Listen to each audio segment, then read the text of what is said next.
morning, students. Now here is the new topics. Start the new topic. Retain profit और plugging back of profit. Okay. इतना तो हमको पता चल गया कि रिटेन प्रॉफिट को प्लगिंग बैक ऑफ प्रॉफिट भी बोलते हैं ना। ये होता क्या है, रिटेन प्रॉफिट होता क्या है? तो हमने इससे पहले वीडियो में स्टडी किया है ऑनर्स जो फंड के तीन बाइट मतलब तीन, फर्स्ट है इक्विटी शेयर, सेकंड है प्रेफरेंस शेयर और थर्ड है रिटेन प्रॉफिट। तीन टाइप्स है। ओके। इक्विटी शेयर क्या होता है, मतलब प्रेफरेंस शेयर क्या है, वो भी हमने स्टडी कर लिया। यहाँ पे हम समझेंगे रिटेन प्रॉफिट क्या है। ओके। उसको हम डिटेल्स में पहले स्टडी करेंगे। ओके। तो फर्स्ट है मीनिंग में during sound financial position company earns more profit instead of distributing profit in the form of dividend. Company keeps some part of profit in the form of reserve in business for future payment of business liabilities. This retained earning are reinvested in the business. It is called plugging back of profit. Okay. देखो यहाँ पे business अच्छा चल रहा होता है तब भी बिजनेस ज़्यादा प्रॉफिट अर्न करता है। ओके। जब जब बिजनेस ज़्यादा अर्न करता है तो वो instead of distribute profit of form of dividend के फॉर्म में डिस्ट्रीब्यूट करने के जगह पे रिजर्व कर रखता है। ओके।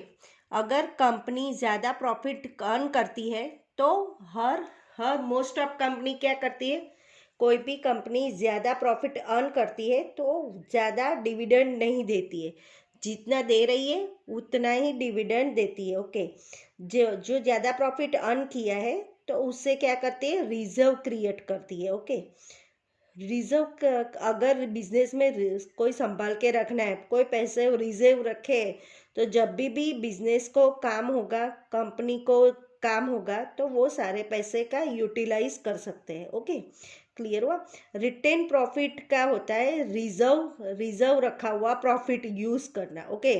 क्लियर हो गया? मतलब रिटेन प्रॉफिट क्या होता है? रिटेन प्रॉफिट का मतलब मीन्स होता है जब भी कंपनी ज़्यादा प्रॉफिट अर्न करती है तो उसको डिविडेंड की तरह डिस्ट्रीब्यूट करने की जगह पे वो रिजर्व क्रिएट करती है। ओके।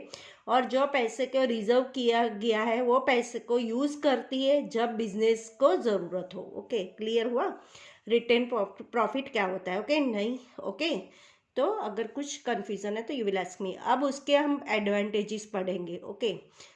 प्रॉफिट रिजर्व रखने के क्या एडवांटेजेस कंपनी को मिल सकता है, एक बिजनेस को एडवांटेजेस मिल सकता है, रिटेन प्रॉफिट का क्या मिल सकता है उसका हम एडवांटेजेस स्टडी करेंगे। ओके।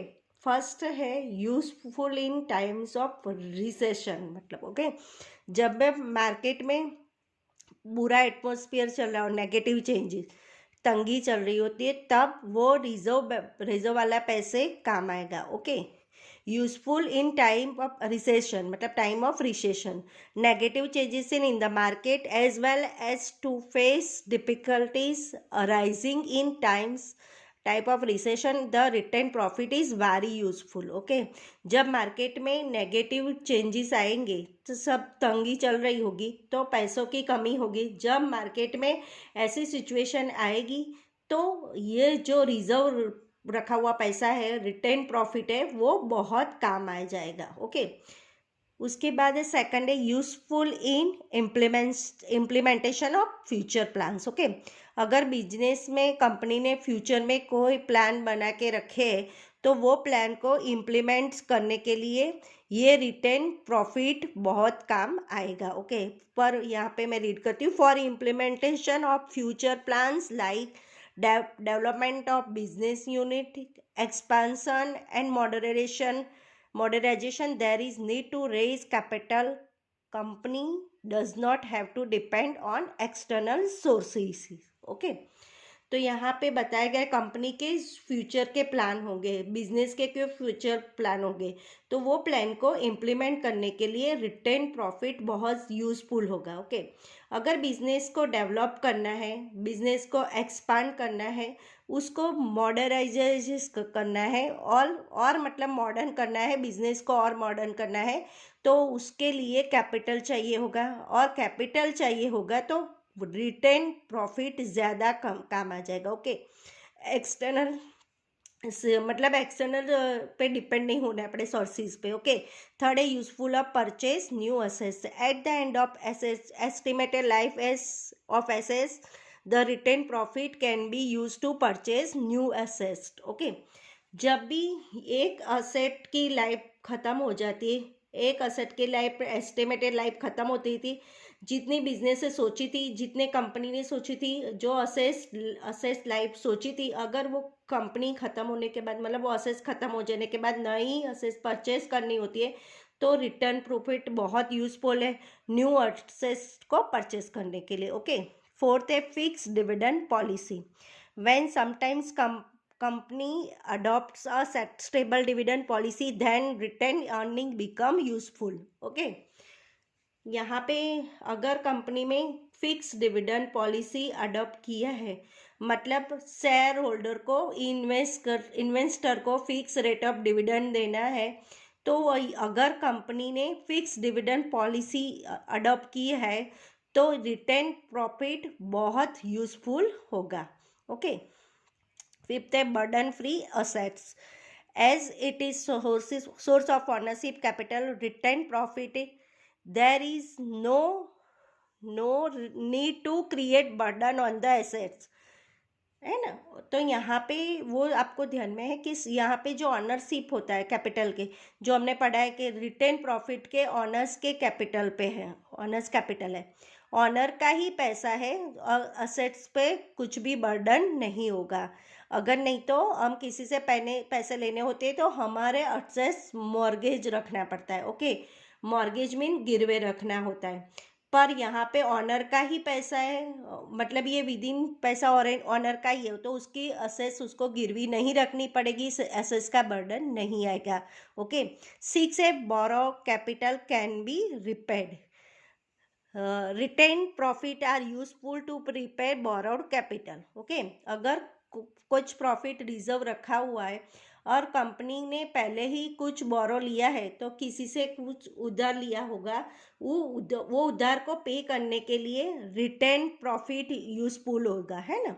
ओके, और सेवंथ है decrease in cost of capital due to having, मतलब कैपिटल का कॉस्ट डिक्रीज होगा due to having retain profit the business. Company के पास रिटेन प्रॉफिट है तो कंपनी के पास रिजर्व रखा हुआ है, तो business unit has not to depend on to raise capital by external sources or no expenditure is incurred in getting capital, thus there is a decrease in a cost of capital. Okay, अगर company ने अपनी reserve रखा हुआ है, अगर company के पास retain profit है, तो कंपनी एक्सटर्नल सोर्सेज पे डिपेंड नहीं होना पड़ेगा। ओके, एक्सटर्नल सोर्सेज का मतलब क्या होता है, bank, share holder, debenture holders, इनके बारे में आगे और पढ़ने वाले। ओके, अगर कंपनी पास से खुद का पैसा है तो दूसरे के पास से नहीं लेना पड़ेगा, दूसरे के पास से नहीं लेना पड़ेगा तो इंटरेस्ट भी नहीं देना पड़ेगा, और कॉस्ट ऑफ कैपिटल क्या हो जाएगी, डिक्रीज हो जाएगी। ओके, और 8 है owners funds. Ploughing back of profit is an owners fund, there is no need to pay interest, मतलब उनको इंटरेस्ट पे करना नहीं पड़ता, ऑनर के पैसे में इंटरेस्ट पे करने की ज़रूरत नहीं होती है। क्लियर हुआ। यहाँ पढ़े हम एडवांटेजेस पढ़े, अब उस प्लगिंग बैक ऑफ प्रॉफिट के, अगर कुछ आपको नहीं समझ में आता you will ask me. Okay, next है लिमिटेशन। लिमिटेशन में प्लगिंग बैक ऑफ प्रॉफिट के क्या लिमिटेशन है, वो हम फर्स्ट है encouragement to monopoly. Okay, monopoly क्या होती है, ये हमने पहले इको में भी मतलब स्टडी किया हुआ है, सिंगल सेलर हो उसको बोलते हैं monopoly. Excessive plugging back of profit encourage monopoly, अगर बहुत प्लगिंग बैक ऑफ प्रॉफिट होगा तो मोनोपोली क्रिएट होगी। ओके, ये वो आपको ध्यान में, मोनोपोली मतलब एक ही सेलर होता है, उसको बोलते हैं मोनोपोली। अगर बहुत ज़्यादा रिजर्व है तो वो पूरे मार्केट में कब्जा कर सकता है, अपने प्रोडक्ट को बढ़ा सकता है, इससे क्या होता है, मोनोपोली क्रिएट हो जाएगी। ओके, नेक्स्ट है प्रमोट स्पेक्यूलेशन, स्पेक्यूलेशन का मतलब क्या होता है? सट्टा। Many times managers of business by paying less dividend carry excess profit to reserve fund. As a result market price of share decrease at this time at this time directors buy the shares and in future they declare higher dividends, and when market price of share increase then by selling such share at higher price they derive personal profit. Okay, क्या होता है यहाँ पे? जब भी आपका कम dividend में पे करती है, रिजर्व रिजर्व क्रिएट करने के लिए चक्कर में वो कम करती है। जब शेयर की मार्केट मतलब जब मार्केट प्राइस डिक्रीज होती है, जब शेयर की पर डिक्रीज होती है तो डायरेक्टर सब शेयर्स परचेज कर लेता है। ओके, और उसके बाद वही शेयर्स का हाई डिविडेंड डिक्लेयर करता है। ओके, जो शेयर्स डायरेक्टर ने परचेज किया है उन्हीं शेयर का हाई डिविडेंड डिक्लेयर कर देता है। ओके, जब भी डिविडेंड हाई हो जाता है तो मार्केट प्राइस भी शेयर की बढ़ जाती है, और शेयर की प्राइस बढ़ने से डायरेक्टर्स उसे ज़्यादा प्रॉफिट में बेचता है। ओके, ज़्यादा पैसे में बेचता है। क्लियर हुआ? मतलब यहाँ पे रिजर्व क्रिएट करने के चक्कर में नेक्स्ट डिविडेंड दे देते हैं, उसके वजह से मार्केट प्राइस गिर जाती है शेयर की। जब शेयर की प्राइस गिर जाती है डायरेक्टर सब शेयर परचेज कर लेते हैं, और उसके बाद हाई डिविडेंड डिक्लेयर कर देते थे। बाद में उसकी मार्केट प्राइस बढ़ जाती है उस शेयर की, उसको बेचते हैं, हाई प्राइस में बेचते हैं। ओके, उससे क्या होता है? पर्सनल प्रॉफिट अर्न होता है। ओके, नेक्स्ट है difficult for financially week and for new companies. Plugging back of profit is not possible for financially weak and also for new company. Okay, मतलब यहाँ पे जब प्रॉफिट में से जो भी रिजर्व रखना है, मतलब जी नई कंपनी के लिए, न्यू कंपनी होती है उनके लिए पॉसिबल नहीं होता है, और जो वीक कंपनी है उनके लिए भी पॉसिबल नहीं होता है। ओके, तो फोर्थ है no benefit to small investors. Small investor invest in business unit for expectation of higher dividend. If director prefer plugging back of profit more necessary, then small investor do not get sufficient dividend. Okay, तो यहाँ पे क्या है कि क्या बोल रहे हैं? जब जो स्मॉल इन्वेस्टर होते हैं, वो जो छोटे छोटे इन्वेस्टर होते हैं, वो उन लोग कंपनी में इन्वेस्ट करते हैं ताकि उनकी डिविडेंड मिल जाए। ओके, और जब डायरेक्टर प्लगिंग बैकअप प्रॉफिट को ज़्यादा नेसेसरी समझते हैं, वो कम डिविडेंड देते हैं।